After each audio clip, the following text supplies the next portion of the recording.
Well, I'm 54 now, and I'm proud of it. Most people thought I'd be dead by the time I was 30. My name's McCarthy. I'm an ex-racing driver. I kicked off and managed to come through Formula Ford and Formula 3 and Formula 3000 all the way to Grand Prix Formula 1, which I was proud about. That was a really tough career. And then I carried on my racing career in sports cars over at Le Mans and in America, and just had the best time. It was just a fantastic career, but it had a lot of ups and downs, which a lot of people know about. I'd always had this feeling as a kid, coming through, that feeling had never ever changed, that when I found something, whatever it was going to be, that was going to be the on switch down, and that would be down and welded for whatever it was going to be. And I think I was probably terribly lucky in a way to have found that at 18. Now, of course, we're kind of used to kids in carts being there from 4, 5 or 6. That's not really been their decision. That's a family environment that's taken them there. I'm talking about for you to find your own career, your own love, your own passion, your own direction. And it fell into me. All these things collided together at 18 years old to say, this is what I want to do.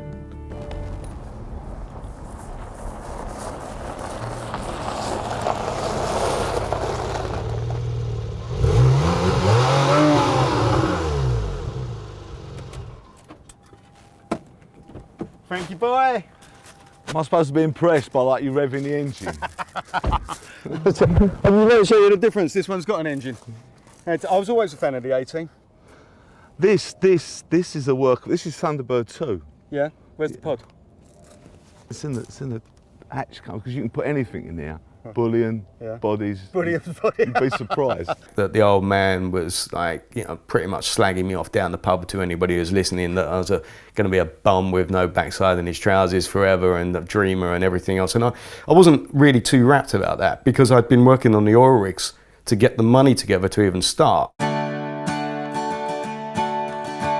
Now, looking back at a 17-year-old, 18-year-old kid who's doing that, now I would say, cracky, that kid's got a lot of determination and staying power. And that's what I was doing. And then as soon as I was off the rigs, I was walking around industrial estates, knocking on doors to try to see directors of companies, an 18, 19-year-old, finding a way in to chat them up, to develop anything that could be done. Anyway, I used to demonstrate keyboards inside the shop for potential bars of pianos and electronic organs, etc. And one day, Bobby had set this up, I didn't realise. This kind of elderly fella came in and just said, what do you want to do for a living? I said, I want to be a Formula 1 driver, yeah. So he said, yeah, I've heard, come with me. So I said, Bobby? So he said, I've arranged it, cool. So he took me to Brands Hatch, and that was it. I took him around the track. And I made a bunch of mistakes being a hooligan. Then he took me around the track, and honestly, Les must have been late 50s by then. Now, I thought I was the dog's what's-its on the road. This guy was great. I'm sitting there just thinking, he's lost his mind. You can't possibly take a corner this fast, but you can with a little bit of knowledge and a bit of skill. And suddenly, I just got the feeling for it. And Les said, do you want to have another go? And I went, yeah. Well, I went out and was probably faster than Les this time, but keeping it all absolutely right. So that was it. Les dragged me out the car, introduced me to the circuit owners, called up the manufacturers, called up the engine people, and he was totally and absolutely committed to saying, you've got to be a racing driver, that's it. And I got out of the car and I just went, I've got to be a racing driver. Thanks for coming down, actually, because I've decided to do a little bit of karting to just keep my skills honed. And I really needed somebody. No, sorry, that was a bit unfair. I'm sorry. I needed somebody to bounce off. Right, okay. Quite literally. Right, so what you're going to do is, so you're going to try and run me off the track? I don't need to try. It just comes naturally. In fact, what I have to be careful to do is not run myself off the track. Well, this is my plan, you see. I'm thinking Mansell Piquet 1991 Canadian Grand Prix. You're going to get lemon, crash, and I'm going to win. When I came onto the track, set 3 pole positions in my first 6 races, straight into Formula Ford. Well, a lot of people have been karting, been brought up on karting. So I was pretty late in life. This is 21 years old now by the time I actually got out there. And then the following year, I won the championship with more points than anybody had ever got. You have to remember that you're capable of doing something special, because there's so often when it all goes wrong. I'm going to do crap because, you know, I'm a London actor. He's a professional racing driver. He's at least 4 stone lighter than me. I've got no chance. But I'm going to cheat. I'm going to cheat. If he comes in my vision, I'm taking him out. It'll be Senna and Prost at Suzuka in 1990 all over again. He's going out. We let him into the after party for the Football Factory premiere, and he's been sort of like stalking me ever since, really. But apart from that, he's not a bad guy, I suppose. He's a bit of a show-off. As I glance right, he's brought, like, it's a little bit of a fun one, a little bit of fun on a karting track. He turns up, he's got his own race suit, his own crash helmet. He's walking around, stripped to the waist. He thinks he's James Hunt, circa 1976, because he hasn't got any hair, so he looks ridiculous. The opportunity to go into Formula One was unbelievable. All of a sudden, there's this new upstart team, well, upstart's probably the wrong word, new team in Formula One called onlymotors, and they were clearly a shambles because they hadn't actually got out for the first 2 races. So there was a chap called Duffy Sheardown who was working for the team, and there'd been conversations going on with Eddie Jordan's solicitor, Fred Rogers, and they thought they needed somebody who could just put up with whatever, just get hold of the steering wheel and wring its neck. And my name was very much in the frame from what I'd been doing in America. So that was it. They called me up, and I think they actually said, I think it's Fred who phoned up actually and said, Perry. So I said, oh, hi Fred, how are you? So he said, how do you fancy being a Formula One driver? So I said, yeah, I'd love to.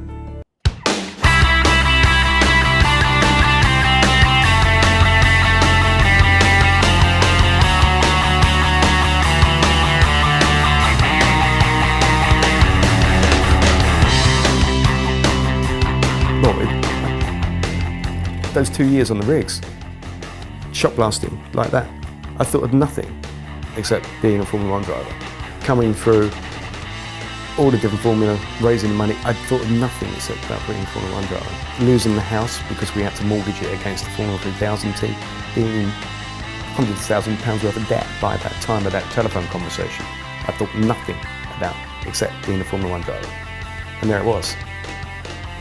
So can I just ask you a really serious question? Yeah. Which did you like me doing to you? Like taking you around the outside anywhere I wanted to, taking you down the inside anywhere I wanted to, or basically just confusing you and scaring you into an unforced spin anytime I wanted to? Did you have a particular favourite about what I was doing? Do you want me to go lock stock on your ass? Yeah. I've got one shotgun in the car. What was all the sort of bumping and boring about? You know, you didn't need to cheat to beat me. I wanted to or did you need to cheat to beat me? I think that's maybe what it was. I wanted to give you the full race experience, the full Stig experience, the full race Stig, experience. The full Stig. Yeah. So my first race in Formula One, or supposed race in Formula One, was when I arrived at Brazil, and I'm in the garage, and I'm standing in the garage, and all the press are around, and everything else. Perry, you have to find it. You're here, and everything else. And this was a really touching moment, and it's probably one of the things that meant the most to me, to be quite honest, is that suddenly I've looked up and Ken Tyrrell was standing at the front of the onlymotors garage, just with his arms open wide, and said, "You've made it!" Genuine, and really got me, you know. I went straight over to him, and it's like, sounds puffy, but like, you know, give him a big cuddle. And that's, and then that was the opening of so many people down the pit lane coming up and saying, "Well done, pal, you got here, that's it, that's great." So, you know, that, yeah, means a lot to me. I always said I'd set records when I went into Formula One. I did immediately, the shortest ever distance at attempting to qualify for a Grand Prix. And you get out of the car and yep. And it carried on like that throughout the entire year. More problems, 7 laps at Imola, 3 laps at Monaco, they didn't even make a seat for me, so you get smashed around at Monaco, a track I don't know, with the steering wheel flexing. Desperate to try and put something together. But each time, apart from being, let's say, kind of some heroics in America, you're now looking like Mickey Mouse. So that was heartbreaking, absolutely heartbreaking.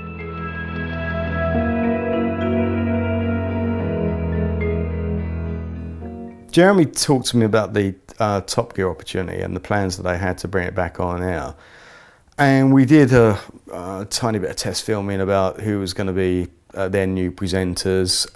But I think that they kind of had this clear decision that they didn't want a race driver as a presenter.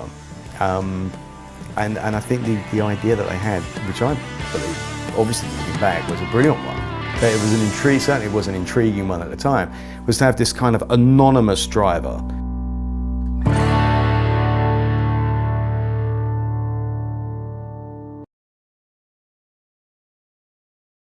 I tell you what is really interesting sometimes is that if I'm introducing company and they'll say, oh, this is Perry and Perry's an ex-Formula 1 driver. And people go, really? Wow. Oh, that's great. Who did you drive for? I say, oh, Andrea Motor.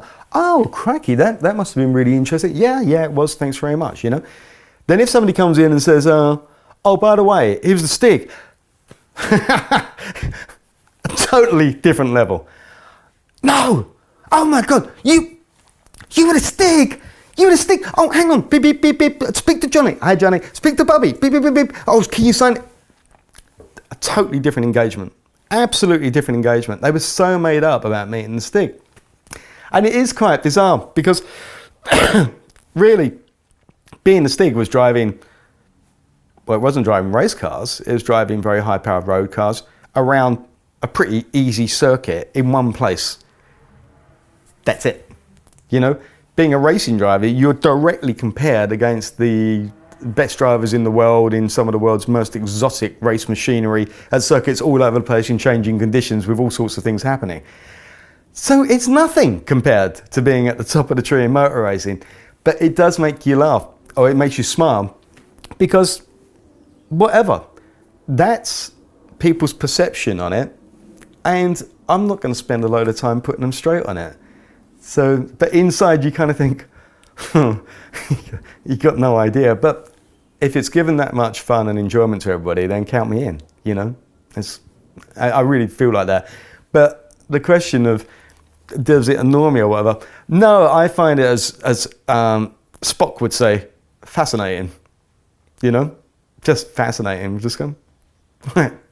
But, you know, you can't expect everybody to know about every ingredient of being a top-level race driver and what top-level motorsport's all about. At least I've got the engagement from that, which is important. I'd be down the pub, literally listening to people saying, who do you think the Stig is? And somebody saying, oh, I think it's Damon Hill, you know. And I'm thinking, well, actually, mate, you're having a drink standing next to him, you know. But you couldn't say that. But so it became, who is the Stig became one of the most asked questions on the internet, just behind, am I pregnant? You know? Now we needed someone who could tame it, so we got ourselves a professional racing driver who could post consistently fast lap times. We couldn't do that. Now we call this thing the Stig, okay? We don't know its name, we really don't know its name. No one knows its name, and we don't want to know, because it's a racing driver, and racing drivers have tiny little brains, and therefore worthless opinions, and they're very dull. Doctors actually call it Mansell syndrome. Its job is simply to go out there and drive fast. So first of all, we put it in the Lamborghini. So it's the same driver getting into all these different cars, so you're removing a variable from how fast that car can go. Yeah, if you've got this one driver, and hopefully he's pretty good, he's going to take everything to the limit. So it's almost like this battery goes in that car, and that battery will drive that car absolutely on the limit at all places. Therefore, the time you record is the ultimate time for that car. I mean, they did some things with blooming watering the track when I was in something really powerful, and then didn't put a W next to it on the ball chain. It was a wet track, which annoyed me out of being a race driver, because, you know, anybody could come on there and maybe set a slightly quicker time in the dry to those times. But so they started, you know, honing their skills, let's say, as we went along. But yeah, the principle of it was good fun.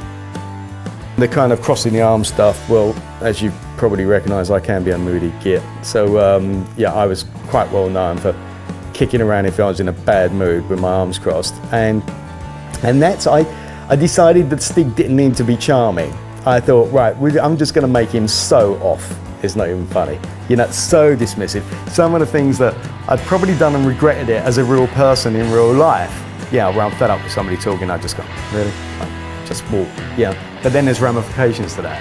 But in character, you can just show the Stig is bored with everything. Nothing means anything to the Stig except being in the car and driving flat out. When we did the Steiner reasonably priced car stuff, there was some stuff I actually really insisted on. I said, look, you know, I will train these guys as Stiggy, okay? Because I know I'm not supposed to speak, I'll put an accent on, but you cannot just let these people go out on track, even in something small like a Suzuki Liana. Yeah, they need some training and they need an arm around the shoulder, just say, look, do this, don't do that, just as a little safety precaution. And everybody seemed to agree with that one, so that's how that started. Jay from Jamiroquai. I mean, he's a good driver, Jay. I've been on track with him before, and he's got a good amount of talent, got a good back. Needs the edges cleaning off a little bit. Jody Kidd. Jody, you know, showed some real aptitude. She could slow stuff down, and inside the car she kept going, which I thought was quite cool. She plays it like polo, but she was really good. There are a few others. I mean, Anne Robinson was a laugh. Honestly, she was really surprising. She was so charming, really engaging, good fun. And then we had people like David Soul and Sir Michael Gambon, and they were good fun. Neil Morrissey. Neil did a good job in the car, and Neil was a really engaging person as well. He's good fun. And yeah, there was a bunch. I mean, there were a couple that I didn't really like very much, but only a couple. Only a couple.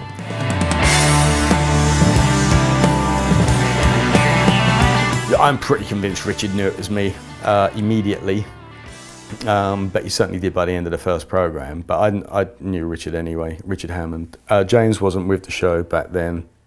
Jeremy knew it was, Jason Dorr was one of the first presenters, he knew it was me. Andy Willman, of course, knew it was me.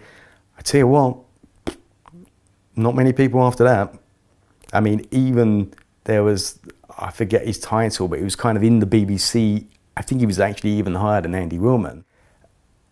I always remember him speaking to me, and I'm speaking with my French accent, and this guy's trying to speak back to me with a broken French accent, and right behind him was Jeremy, laughing his guts out, but quietly, so I can see him, and inside I'm really laughing because I'm going, Andy, it's, it's the car is very, you see, he said quick, yes, it's quick, vite, normally you say vite. Oh yeah, because vite's quick in French. Yes, and also, and I'm going completely engaged, and the iron class is just going, oh, because I'm just really enjoying it, reeling the other guy in just for entertainment, really. So. And the driving instructor for the girls is maybe giving them a bit of stick, saying, oh, I thought you'd know all this already with your dad who's a Stig. I think one of the things where the girls were kind of a bit fed up was when at school they got nicknamed the Stiglets. And of course that's my fault. So it was really becoming big.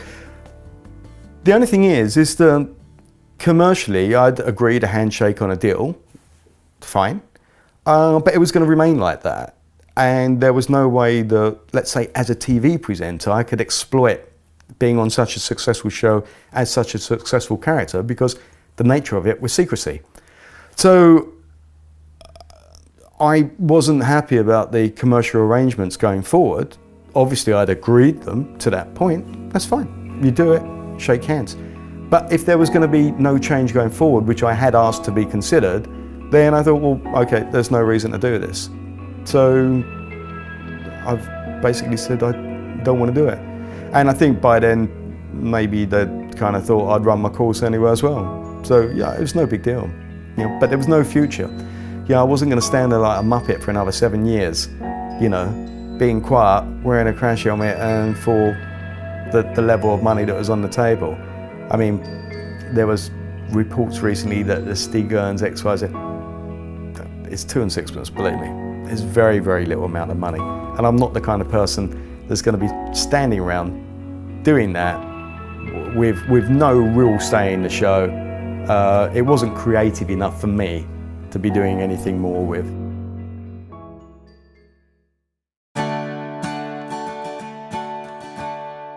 Enjoyed the time, we're grateful for being chosen. It's certainly been a huge piece of luck in a career that's been fraught with, let's say, some bad luck, but this was a huge moment to become part of a global motoring show and, the first Stig, which is, in a weird way, it's kind of part of motoring history now, isn't it? Life to me is about having an interesting future rather than dwelling in what has hopefully been quite an interesting past. There's definitely one thing that's changed about me as I've got a bit older. The family are now benefiting from, well, I hope they're benefiting, but there's definitely a much more of a focus on them because, I wasn't the best dad in the world from always being there and thinking on the children's level and trying to do stuff with them. But I guess I'm not unique in that one. But it's something that I recognised a bunch of years back, and I'm really piling in to make sure I'm part of their life, because I think they're going to have great lives going forward.